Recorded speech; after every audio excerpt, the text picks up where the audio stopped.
Ancient Greek marriage proposals, fascinating customs revealed. How people proposed in ancient Greece, shocking marriage customs.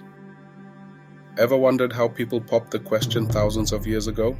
Well, today we're traveling back in time to ancient Greece to uncover the fascinating and sometimes surprising ways proposals worked in this legendary civilization. Spoiler alert, it's not exactly the romantic candlelit dinners we're used to today, so grab your toga and let's dive in.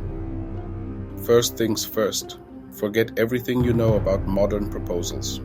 In ancient Greece, marriage wasn't about love, at least not usually. It was all about strategy, alliances, and family business. So how did it all go down? Let's break it into steps. Step 1. The families took charge. That's right, proposals were a family affair, not a personal one. The groom, or more often his father, would approach the bride's father to arrange the marriage. The goal? To strengthen ties between families, whether for social status, political alliances, or economic gain. Love? Well, that was more of a bonus than a requirement. And here's the kicker, the bride herself? She usually had zero say in the matter. Girls were often in their early teens, and their fathers or guardians, called the Kyrios, called all the shots. Step 2. The Engysis. This was the formal agreement, almost like a verbal contract, between the groom's side and the bride's father. Think of it as the ancient Greek version of a business deal.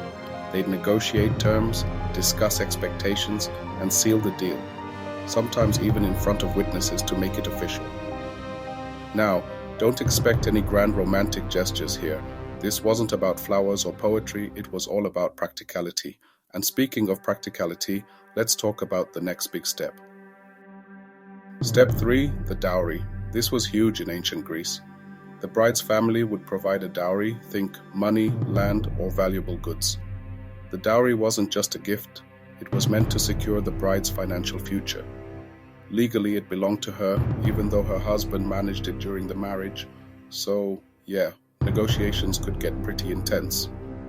Imagine this, your dad and your future father-in-law haggling over how many of these bad boys, or maybe a plot of land, your marriage is worth. Not exactly the stuff of fairy tales, right? Step 4, going public. Once the deal was done, the engagement was often announced to the community. This wasn't just gossip, it was a way to make the agreement official and binding. Everyone needed to know this union was legit. And here's a fun fact, this public step also meant there was no backing out without serious social consequences. Talk about pressure. Step 5, the lead up to the wedding. While this isn't part of the proposal itself, it's worth mentioning because the Engysis set the stage for all the rituals that followed. There was the proalia, the pre-wedding ceremonies, and then the big day, the gamos, where the bride was officially transferred from her father's house to the groom's. It was a whole production. And through all of this, the bride was more of a passenger than a participant. Romantic love? Well, that might come later or not at all. But hey, that's ancient Greece for you. So there you have it, the surprisingly practical, family-driven, and alliance-focused world of ancient Greek proposals. What do you think? Would you have survived a marriage negotiation like this? Let me know in the comments below. And if you enjoyed this dive into history, don't forget to like, subscribe, and hit that notification bell for more ancient adventures.